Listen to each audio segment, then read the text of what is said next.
terlapor dalam konteks ini, ya saya tetap berprinsip bahwa apa yang disampaikan Pak Degam di di berita kan sudah ada kan itu ya? Ya memang betul memang seperti itu. Ini karena pernyataan yang Partai Coklat atau mungkin ada yang berbeda lagi Pak terkait yang dibilang intervensi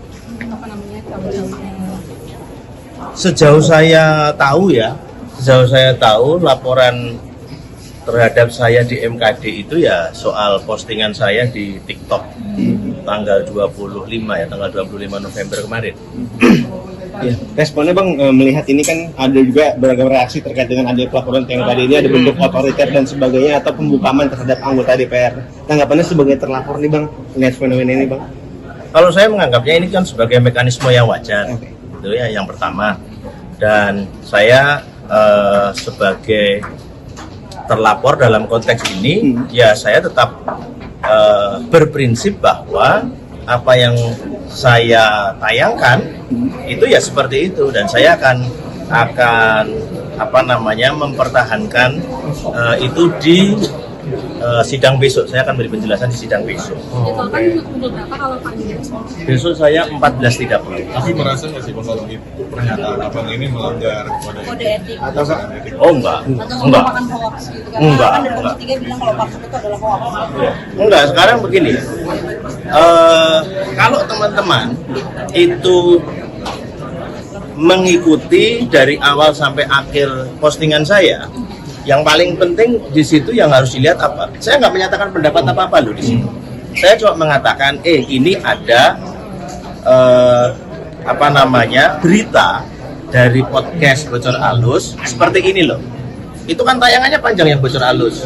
Nah, yang saya lakukan saya paraphrase kan, sehingga jadi pendek gitu.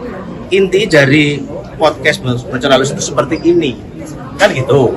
Lalu saya meminta kepada polisi klarifikasi. Ini benar atau enggak? Karena kalau tidak ada klarifikasi yang jelas, problemnya itu akan berlarut-larut. Gitu loh. Intinya berarti mempertanyakan gitu ya Pak ke Polri untuk mengklarifikasi yang itu bukan untuk membocorkan. Iyalah. Saya ini bagaimanapun keluarga besar Polri. Ya. Adik saya itu yang menjadi polisi itu ada 3. Kakek saya itu polisi. Tidak mungkin saya akan melakukan fitnah atau tuduhan yang tidak berdasar. Gitu.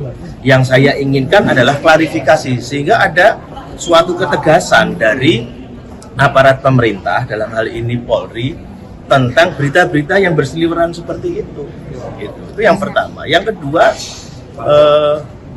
kalaupun itu pendapat saya sendiri, itu adalah pendapat politik berdasarkan semua berita yang sudah ada, begitu. Jadi ini bukan sebuah fitnah-fitnah itu kalau misalnya nggak ada dasarnya.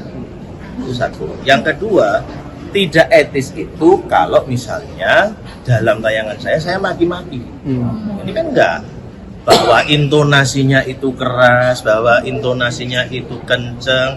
Ya setiap orang gaya berekspresinya beda-beda gitu. Jadi no worries lah soal laporan MKD.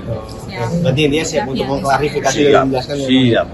Berarti buktinya bukan nanti cawe-cawe dari Partai Coklat ini apa, tapi lebih ke video dari Bocor Alus itu dan tujuan dari postingan Abang berarti ya? Iya dong. Kalau mau tanya tentang bukti adanya cawe-cawe baik institusi kepolisian dalam pilkada kemarin bukan wilayah saya. Wilayah saya itu wilayah politik, gitu. Wilayah politik itu ada satu laporan, ada berita dari sebuah media, itu saya sudah bisa ngomong, itu saya sudah bisa berpendapat, itu hak konstitusional sebagai anggota DPR dan ada imunitasnya, gitu. Itu kira-kira. Dari fraksi ada pesan atau kemarin kan di DPP juga cukup keras merespon adanya panggilan ini Bang. Dari fraksi udah calling belum Bang? Oh, kalau dari partai saya tentu saja positioning seperti itu pasti mendukung, gitu, mendukung setiap gestur politik yang saya lakukan. Dalam hal ini khusus terkait dengan ini ya pasti juga mendukung.